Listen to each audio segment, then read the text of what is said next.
Right. So I enjoy the comedy work of Jim Carrey. Don't judge me, you sanctified ones, but I like Jim Carrey's comedy. He's funny. He has so many quotable movies. Some of his movies have the best lines in them that you can just quote them all day long, or they come up at convenient times. I won't get into my favorites, but anyhow, Jim Carrey is an interesting guy. My brother Brian, my younger brother, used to work on private jets, and he worked on Jim Carrey's private jet one day in the St. Louis area. He would go inside these jets, and they would have to lay down all the luxury items in the interior of the jet. Like these guys had carpets on the floor so their feet wouldn't get cold when they're barefoot walking around their jet while they're in the air. Can you imagine? And all the screens, all the fancy stuff. And so he did all the interior stuff for these very rich people, dignitaries, royalty from other countries, and celebrities. And I was able to go on the plane once and see the work he was doing. And so anyhow, Jim Carrey was an interesting, very successful man in life, well off. He made a quote one time. Jim Carrey, years later, made a quote that I think is so intuitive, and it deserves a little look at because it usually provokes an emotion.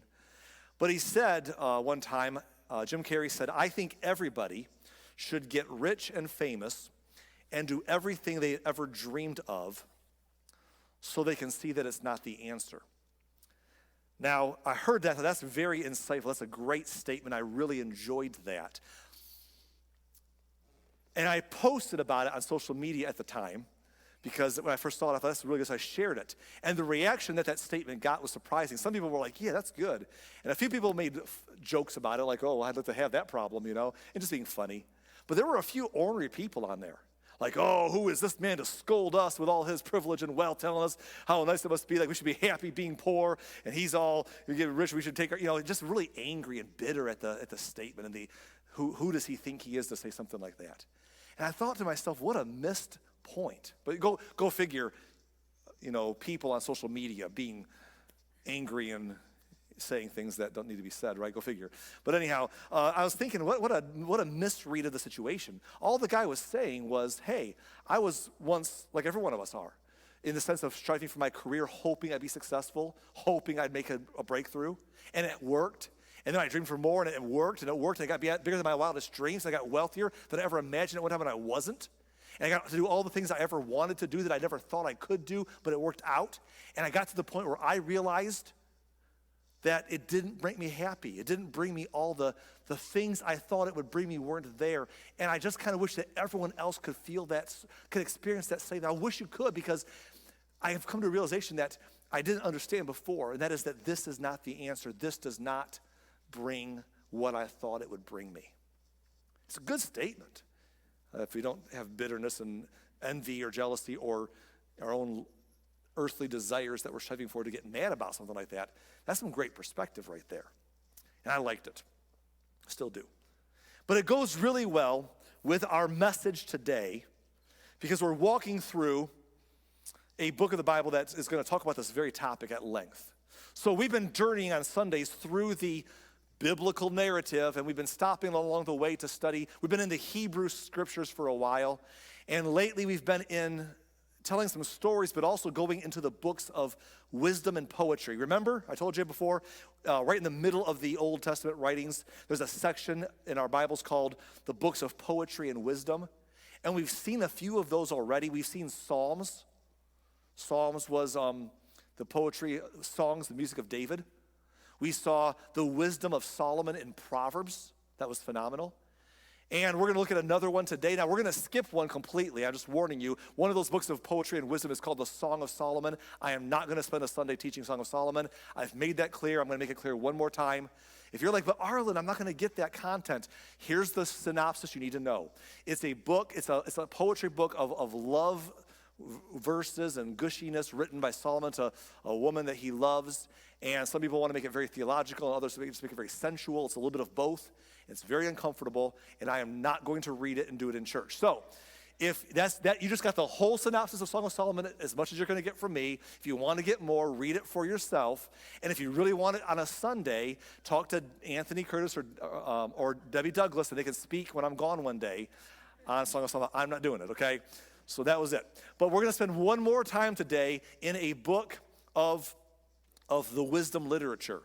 and it's also written by Solomon. It's a book called Ecclesiastes.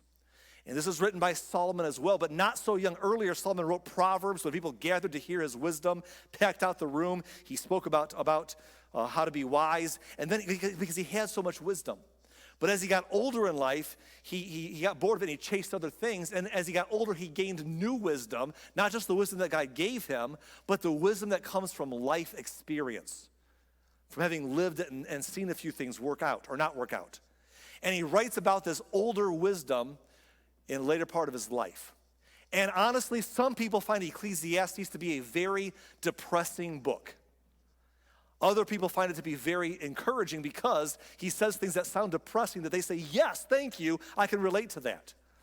So whether you like it or not, I don't know, but I'm going to be honest about myself. I love Ecclesiastes.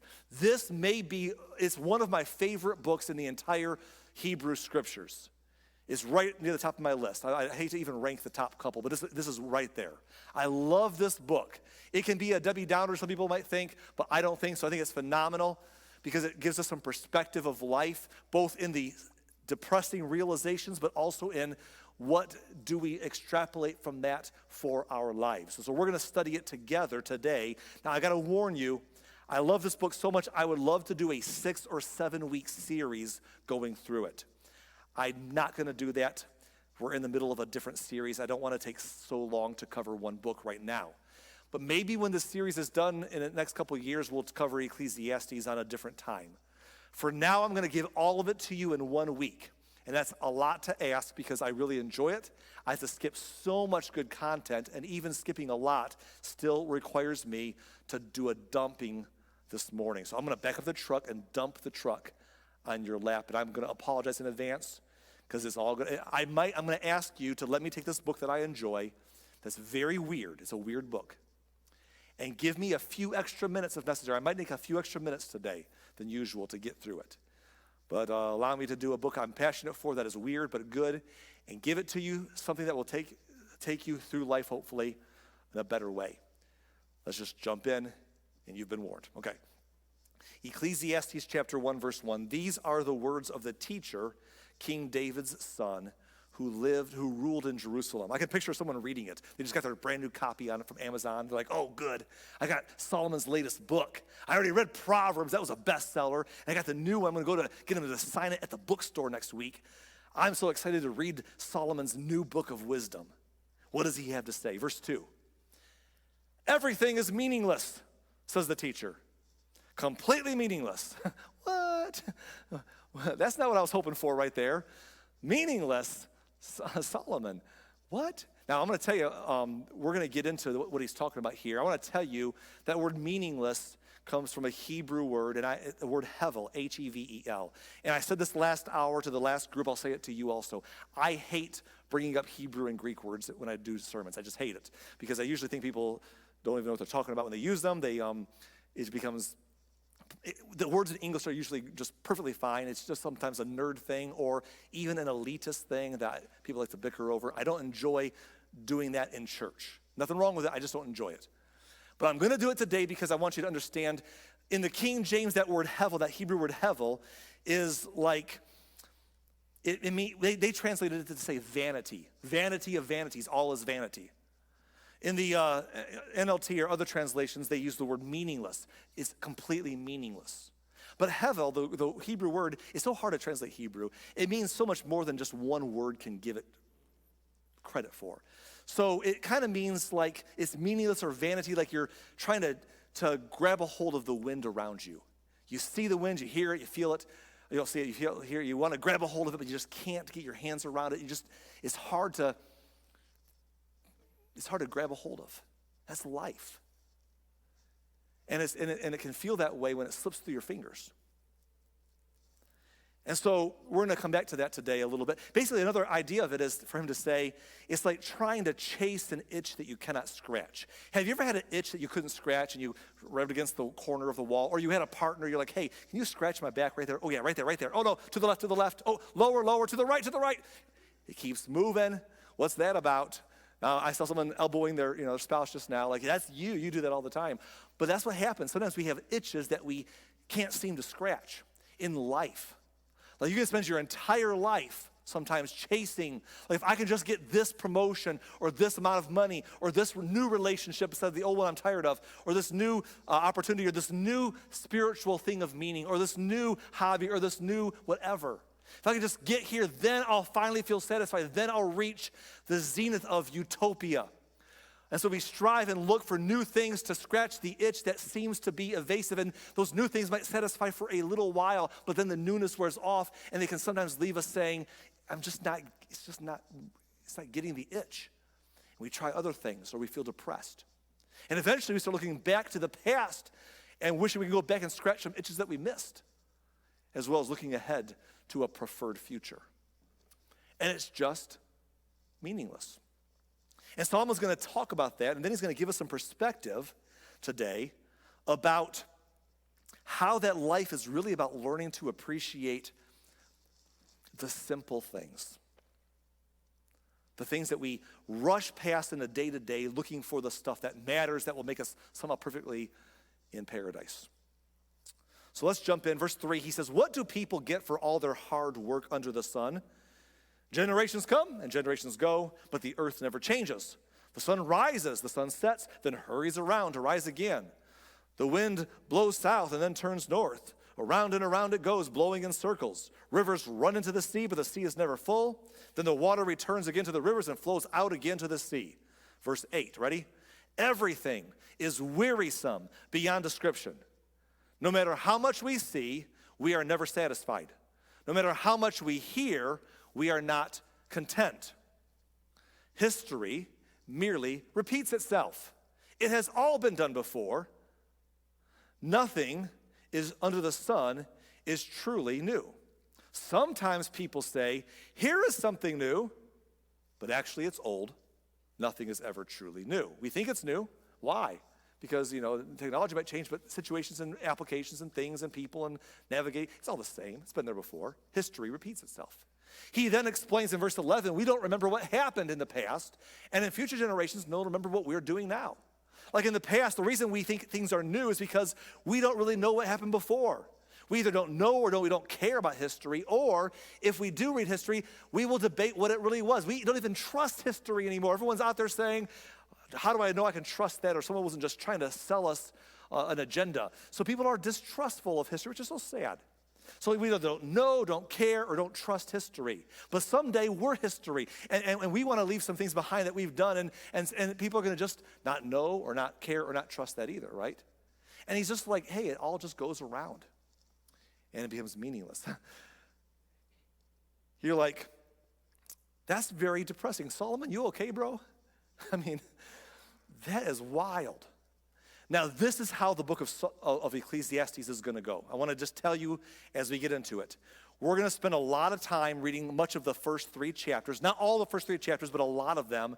And then I'm going to accelerate looking just a few verses here and there through the last 9 chapters. There's 12 chapters in Ecclesiastes. We'll be heavy up front and we'll thin out as we go. Now, what I want to ask you to do is understand that you're going to feel like a yo-yo today. Because Solomon tends to go from one depressing observation to saying, aha, here's an aha moment. Here's something that is worth holding on to in life. Then back to a depressing observation, then back to an aha. And then he repeats the same aha moment like 4 or 5 times. We're going to see it over and over again because it's a big deal. It's a big lesson to take home with us. And I just want to warn you, we're going to go there. Solomon begins by telling his own testimony of how he once tried to scratch the itch that we all chase. He says in chapter 1, verse 12, "I, the teacher, was king of Israel, and I lived in Jerusalem. I devoted myself to search for understanding and to explore wisdom, by wisdom, everything being done under the heaven. I soon discovered that God has dealt a tragic existence to the human race. I observed everything going on under the sun, and really it is all meaningless, like chasing the wind." There's that phrase, hevel. And as he makes this statement, he's saying, I tried the wisdom game. When I was young, I'm like, I want wisdom more than anything. So I asked God for wisdom. And then I pursued wisdom. I pursued understanding and knowledge. And I got it. And once I got it, it kind of left me depressed.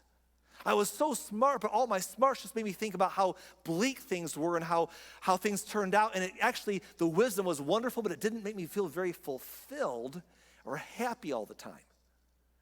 And so I tried some other stuff, as we saw last week, right? I tried some other stuff that I thought might make me happy instead of just pursuing wisdom. So he begins in chapter 2. He says, I said to myself, come on, let's try pleasure. Let's look for the good things in life. But I found that this too was meaningless. He says, you know what I'm going to do? I'm going to search for something different. I'm going to find the good stuff. And that's what we saw last week. All these pleasures. Now I'm going to not read the next several verses to you, but I want to tell you basically what he says for a little bit. He says, I tried the following things. I tried laughter. Laughter, I love it. After a while, that kind of wore off. So then I tried wine. I thought maybe I'll get myself intoxicated and that will be better. And it would have an immediate buzz, but then afterwards that left me no better off. And over time it just ruined things. It was not good. So then I said, I know, I want a fancy house. I'll get a bunch of fancy houses. If I get my dream house, then I'll have scratched that itch and I'll be happy in life. And then I'll plant some vineyards. I'll get the best vineyards around. I'll have better homes and gardens, right? It'll be great. And then I'll have achieved the mark of feeling good about my life. But it didn't do the trick. I got over the new stuff that I thought I needed to have. So then I thought, I'll hire servants to work for me.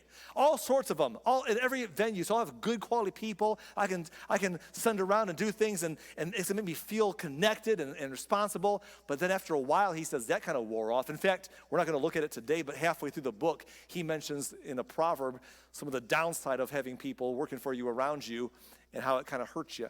But he says it was meaningless. So then he said, I tried silver and gold. I know, I'll accumulate precious metals. Not just like gold ETFs on the stock exchange. I want the real thing, real silver, real gold in my vault. And that will make me feel like I've scratched that itch. But it left me empty. So he said, I tried music. Music will do the trick. He said, I hired all the musicians. I got all the different genres of music, all the different types of musical instruments. My Spotify playlist was amazing. It was so diverse. But after a while, I got tired of the music. It just didn't do it for me anymore. I stopped listening. So then I said, well, how about women? I'll try women, lots and lots of women. He said, I tried the whole sex, drugs, and rock and roll thing. Everything I could try. I did it. And then in the verse 8, he says, I had everything a man could desire. Because like Jim Carrey's quote earlier. He said, I became greater than all who had lived in Jerusalem before me, and my wisdom never failed me. Anything I wanted, I would take. I denied myself no pleasure. I even found great pleasure in hard work, a reward for all my labors. But as I looked at everything I had worked so hard to accomplish, it was also meaningless, like chasing the wind. There was nothing really worthwhile anywhere. Now, he's going to sound contradictory in a minute here because he talks about the value of hard work. But right now he's saying when you work hard, not to enjoy the work, but to enjoy what you're going to accomplish and achieve, that working hard is going to get you to your good life someday. You're going to be successful through your hard work or you're investing. He talks a lot about investing in this book. I'm going to invest or work hard. I'm going to reach that zenith of what I'm aiming for. The problem is if you accomplish that, once you get there, you're like, it's a letdown. You get it all and you're like, I got it, but it doesn't scratch the itch you've been chasing. You're chasing the wrong thing. And so it's meaningless, like chasing the wind. Verse 12, he says, so I decided to compare wisdom with foolishness and madness. For I thought, who can do better than I? Verse 13, I thought, hey, wisdom is better than foolishness, just as light is better than darkness. Why? For the wise can see where they are going, but fools walk in the dark. Now, here's what's interesting about what he's saying. He's saying, I said, you know what? If life feels like empty, then what does have meaning? Living like a wise person or living like a fool? And I realized that living like a wise person made your life better than if you live like a fool, so wisdom is better than foolishness. Yet, here's the funny part, yet I saw that the wise and the foolish all share the same fate. Both will die. So I said to myself, since I will end up the same as the fool, what's the value of all my wisdom? This is also meaningless, for the wise and the foolish both die. The wise will not be remembered any longer than the fool. In the days to come, both will be forgotten. So he says, look,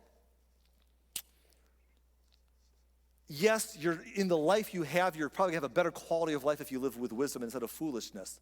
But in the end, they both die, and everyone forgets you. And if you were famous enough to be remembered, and you were a fool, someone will still cheer for you, though you were a fool. And if you were famous enough to be remembered as a wise person, someone will still dislike you in history, though you were wise. So in the end, you're forgotten or remembered poorly, perhaps. But either way, you end up in the same place. So while your life is better living in wisdom than foolishness, you still both die and get forgotten. Solomon's so cheerful today. I love this book. He says, so I came, verse 17, I came to hate life. I lost my own place just now. Where am I at? I hate when I do that. Verse number, what am I on the screen? 17, there we go. So I came to hate life because everything done here under the sun is so troubling. Everything is meaningless, like chasing the wind. Now, if that sounds down to you, he's not done. Verse 18. I came to hate all my hard work here on earth. Why?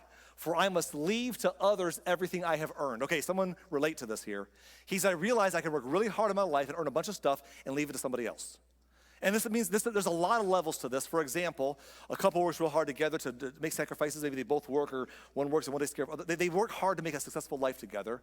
And then one dies. Let's say the guy dies, and so his wife marries another man, and they enjoy what they earned together instead. Or she dies, and her husband and his new wife enjoy what they earned together instead. That's like, what was the point?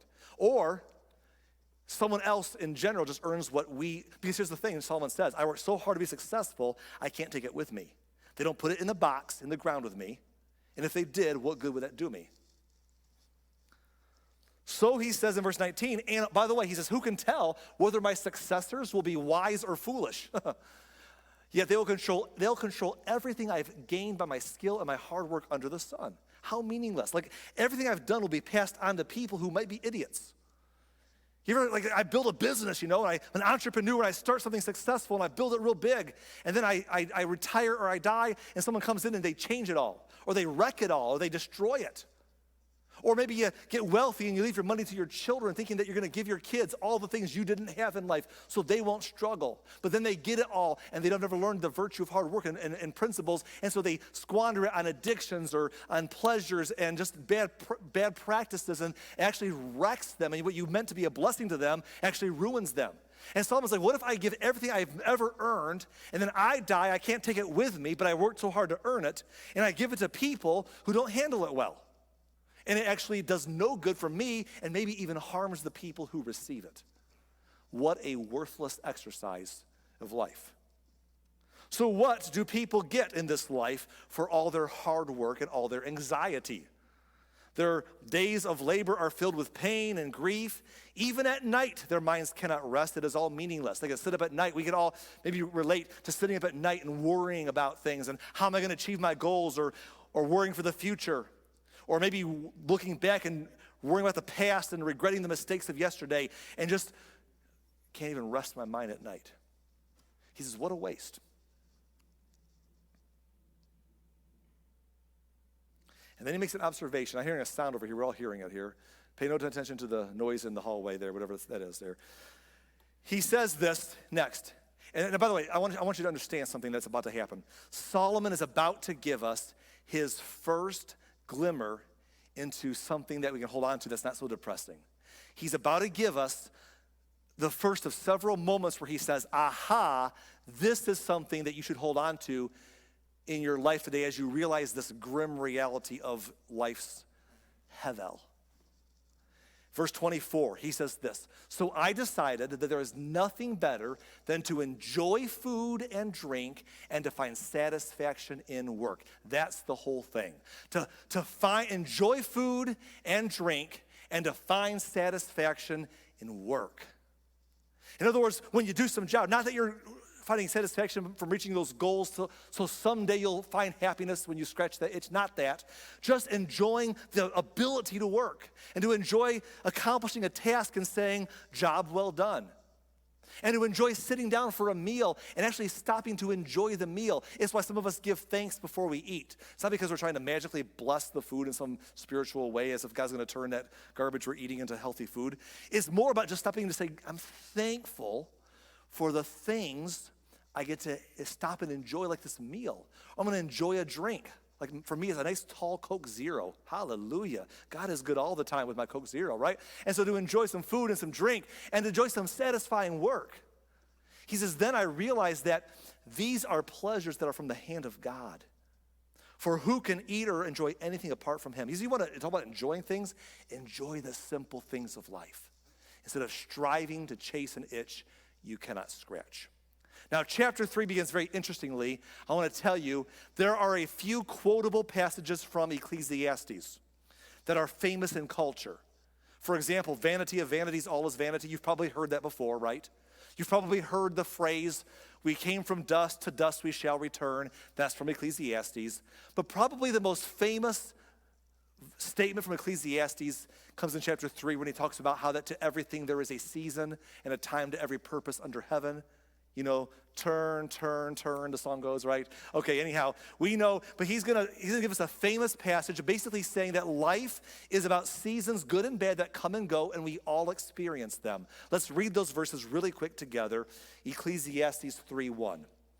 For everything there is a season, a time for every activity under heaven, a time to be born and a time to die, a time to plant and a time to harvest, a time to kill and a time to heal, a time to tear down and a time to build up, a time to cry and a time to laugh, a time to grieve and a time to dance, a time to scatter stones and a time to gather stones, a time to embrace and a time to turn away, a time to search and a time to quit searching, a time to keep and a time to throw away, a time to tear and a time to mend, a time to be quiet and a time to speak, a time to love and a time to hate, a time for war and a time for peace. He says everything about life has seasons, and some of those seasons are good and bad. Some of them are planting and working hard. Some are harvesting and enjoying.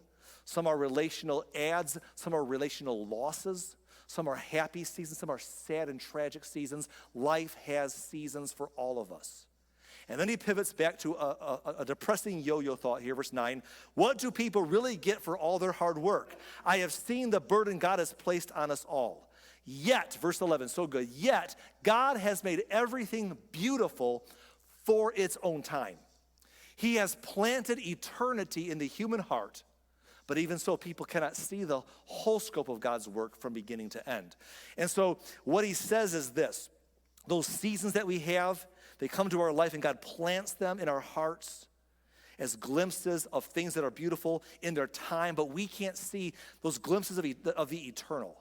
That someday when we're in God's presence and we see the whole big picture, it'll all make sense, but in the here and now, we only get little glimpses into the eternal in seasons of our lives that are beautiful even when they're not sometimes. Looking back, they are. And he says, and so in the meantime, we have to understand, this is the first time he references God's eternal perspective. There's an eternal perspective that God has that we will see one day, but in the meantime, we have these moments through seasons of our life to grasp the eternity he plants within our heart. And then he comes back to his big aha moment. Are you ready for it? This is going to sound so familiar because he just said it earlier, but he's going to say it again. Verse 12. So I concluded that there is nothing better than to be happy and enjoy ourselves as long as we can. Because again, life has seasons, so just be happy and enjoy it. Verse 13, ready? And people should eat and drink and enjoy the fruits of their labor, for these are gifts from God. That's a repeated thought. That we should learn to enjoy what we do and what it accomplishes, just take satisfaction in our work that we can.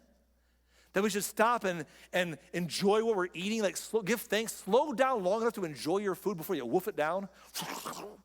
And then we're moving on to the next thing. Just slow down and chew a little bit and savor and swallow before the next bite goes in the gully, and enjoy, take a deep breath and take a sip of that drink and enjoy it.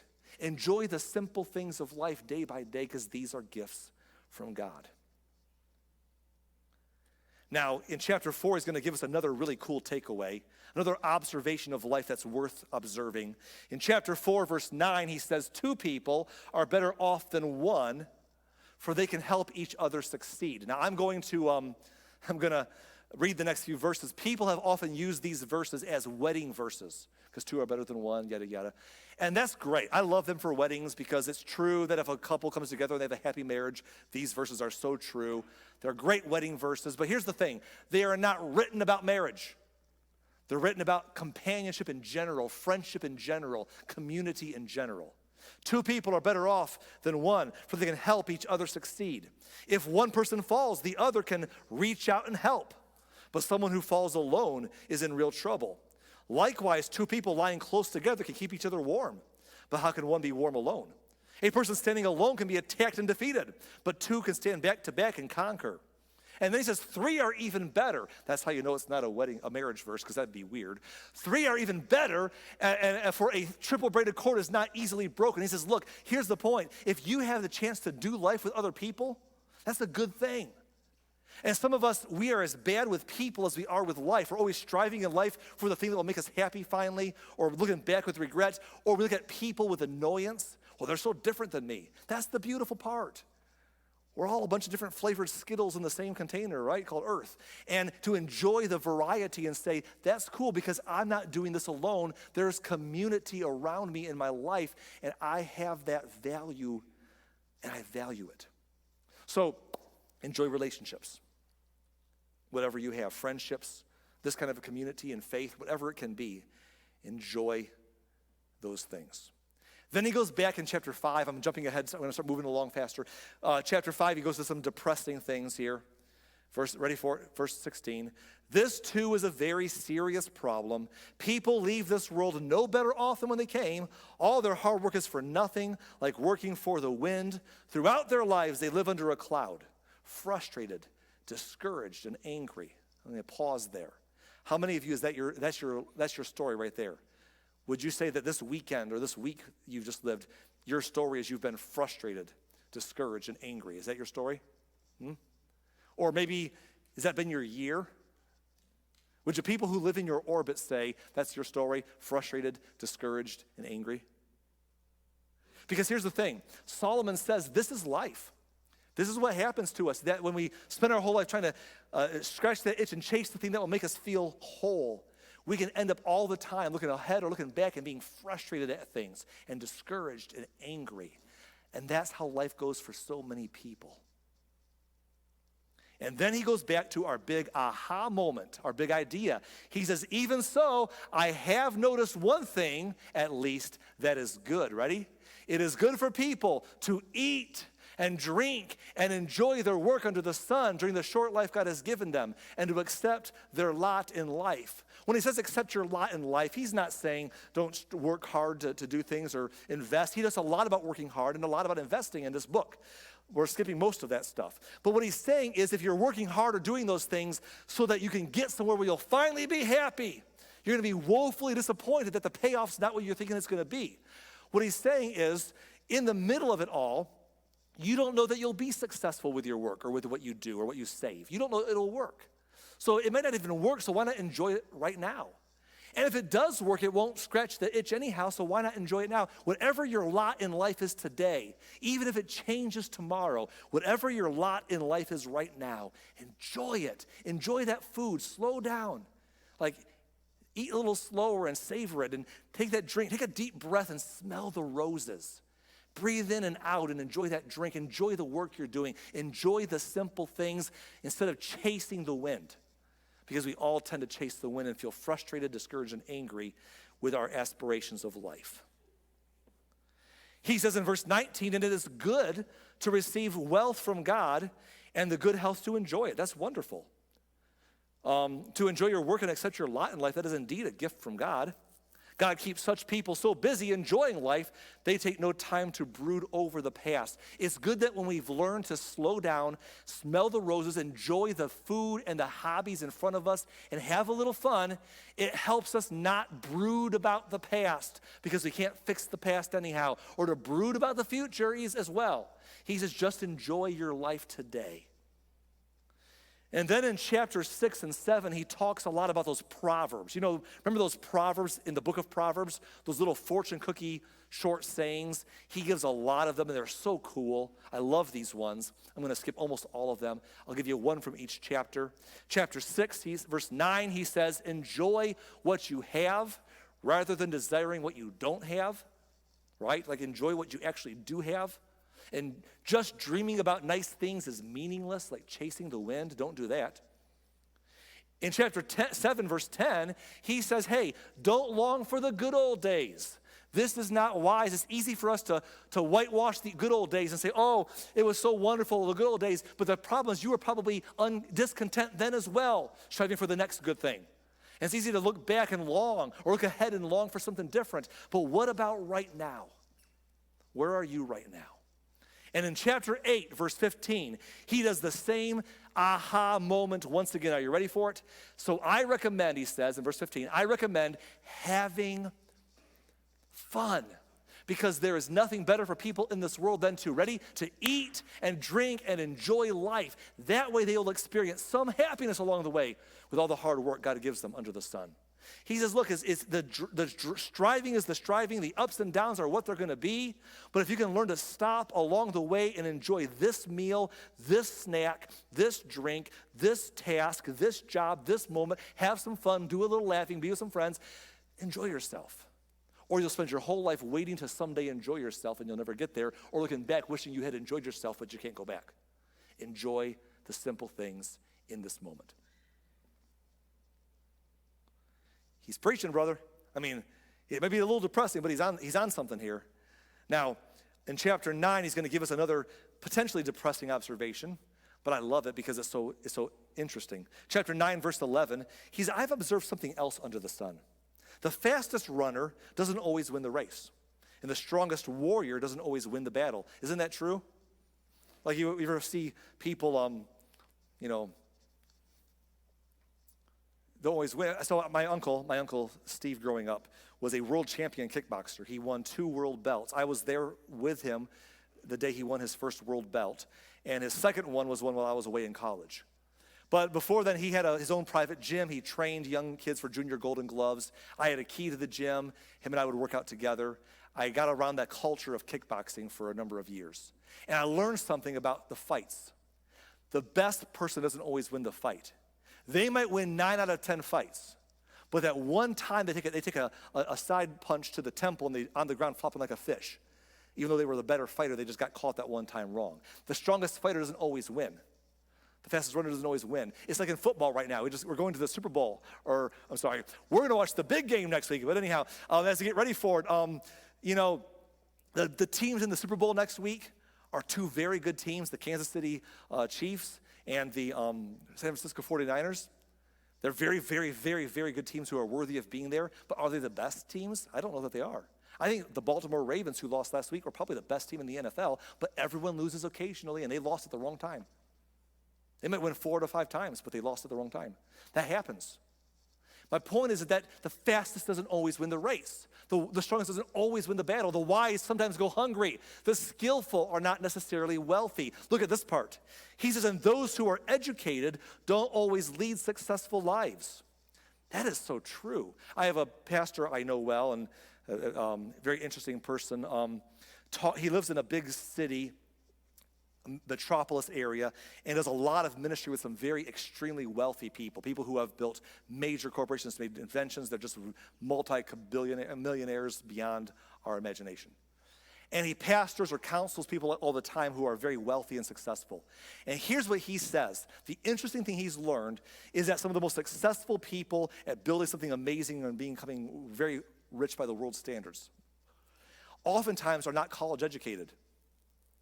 Now, he's not knocking college. He's not doing this political thing people do of bashing college. He's not doing that. He's saying a lot of people who are successful are educated, but a lot of them are not. And one of the reasons he's understood in his conversations is because sometimes we're so educated that we're told all the reasons why it can't be done. We're educated to the point where we know why it can't be accomplished. Whereas some people just haven't been taught that it can't be done. They just go out and do it. They just go out and figure it out, and they're like successful. And so that's what Solomon's saying, that sometimes the strongest doesn't win the fight. The fastest doesn't win the race. The most educated isn't always the most successful. It's all decided by chance, by being at the right place at the right time. Who knew? It works that way. And then in verse 12, he says, people can never predict when hard times might come, right? I mean, it just happens. Like fish in a net or birds in a trap, people are caught by sudden tragedy. Wouldn't you agree that tragedy tends to hit us suddenly? Just tends to come out of nowhere. You're just driving along, and there's the accident. You're doing the line, the bad news comes, a bad phone call comes. It just happens, and it just comes our way in life. And like birds flying away or fish swimming away, they're just suddenly caught. That's just how life goes. The difference between the birds and the fish and us, though, is the birds and the fish are actually happy until that sudden moment. They're just floating around enjoying life, and then boom, where we spend our whole good time stressing about what's going to happen. Oh no, sudden tragedy is going to come, so we walk around stressed, right? And he's like, don't do that. Don't do that. Enjoy the journey, because what's going to happen is going to happen. But you have right now. And he goes back to that simple idea of enjoying life, smelling the roses. In chapter 11, we're in the last 2 chapters now, we're almost done. Chapter 11, he says, light is sweet. Light is sweet. How pleasant to see a new day dawning. You know, when you woke up today, you got to see a new day. Do we think about that? It's beautiful outside. So it's beautiful, it's cold. It's beautiful for February in Northwest Indiana. I mean, I've enjoyed this little run. Michelle and I have been taking some walks the last couple of days. They do about 4 miles at a time. Today we got up this morning, brought our clothes with us to church so we can change after we get out of here. And we're going to take another 4-mile walk in some trails today. And I'm excited about that in a little bit here, because it's a beautiful day. And here's the thing, we weren't guaranteed a beautiful day. We weren't guaranteed another day at all. And yet here we have a day that the Lord has made, and we get to enjoy it. How pleasant. He goes on and says, when people live to be very old, let them rejoice in every day of life. Hey, if you're however old you are, you've lived longer than other people who didn't make it this far. Every day it could end tomorrow. We know that could end. But today was another gift. I made it a little further than many. I have another day of life. I'm going to rejoice in every single day I am given. But also then remember that there will be many dark days, because that's part of life. Just the reality is smart to remember, but enjoy the day you have. Everything still to come is still meaningless. Or hevel is the word. He says in verse 9, young people, it's wonderful to be young. Enjoy every minute of it. Do everything you want to do. Take it all in. Right? And that's great. But then he pivots to his macro thought. In verse number 10, the rest of the verse, he says, but remember that you must give account to God for everything you do. Interesting. What he's saying is, there's another day coming. He's not trying to make it depressing right now. He's saying, remember your Creator. We're going to discuss that. I'm going to skip that for now. We're going to come back to that as we end. Verse 10, he says, so refuse to worry. Keep your body healthy, but remember that youth with the whole life before you is still meaningless. When you're young and you're coming into your scene, and your lame-o parents are kind of,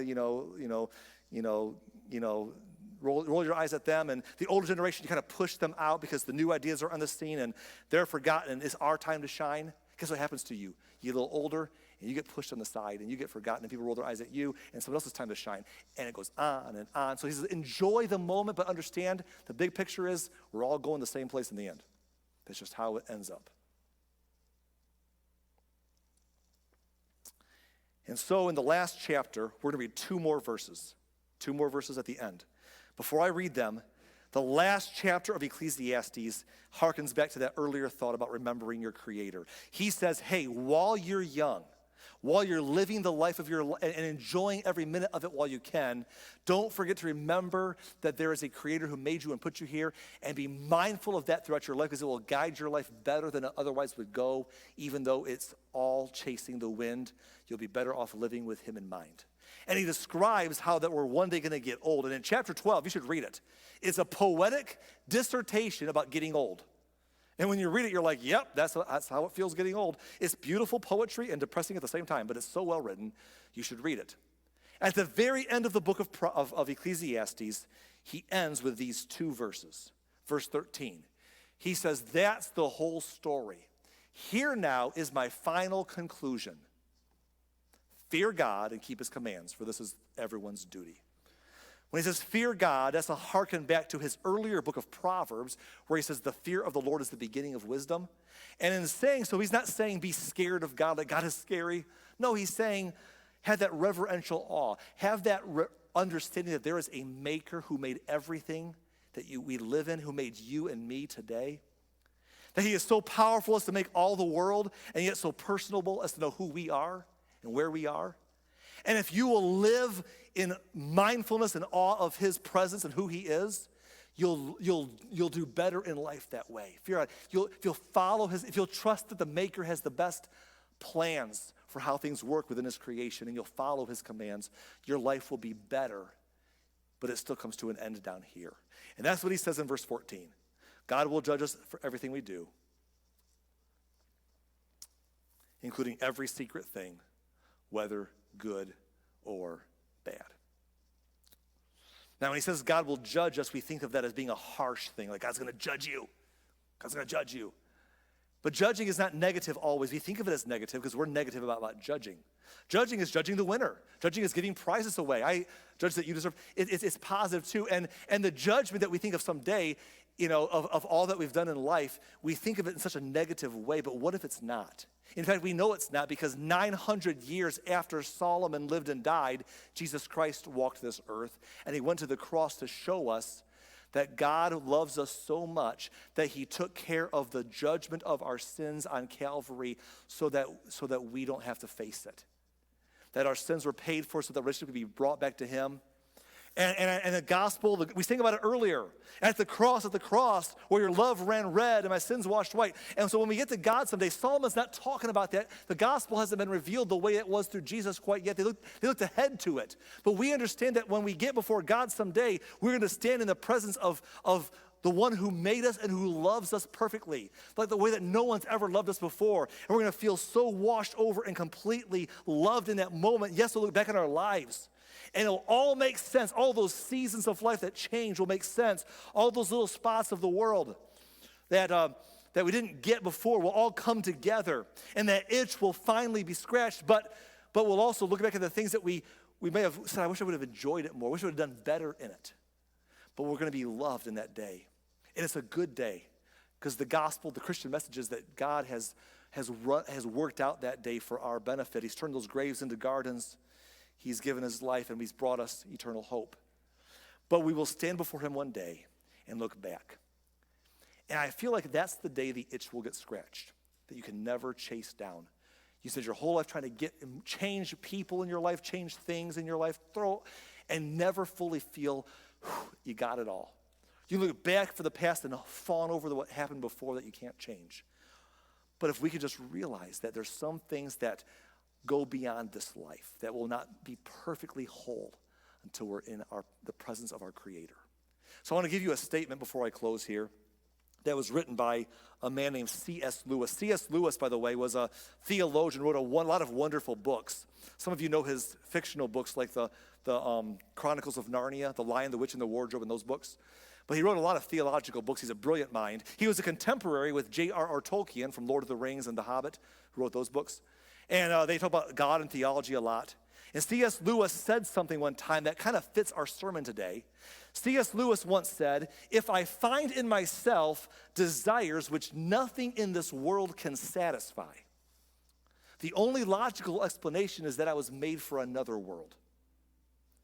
He wasn't saying don't enjoy the journey, because Solomon was clear about that. He was saying that part of chasing the wind to find that utopia, that meaning that you're just always striving for and discontent about, maybe that some of that just speaks to the fact that we're not only made for this life, and there's something else coming that will be whole when that day arrives.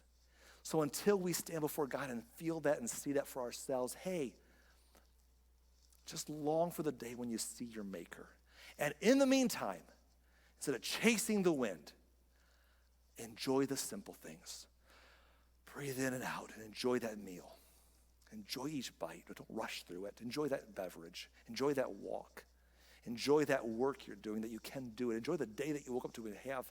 Enjoy some friends if you get a chance to be with some people, even if they're different and weird to you. Just enjoy the variety. Enjoy the simple things, because the future will be the future. The past is the past. But this is the day God has made. Enjoy it, and someday when we're in his presence, it'll all be right. And that's a great lesson for all of us today. I don't know if you loved Ecclesiastes or if you hated it. If you hated it, it's probably my fault. I communicated it poorly. My request to you all would be to read it for yourself. There's so much in there.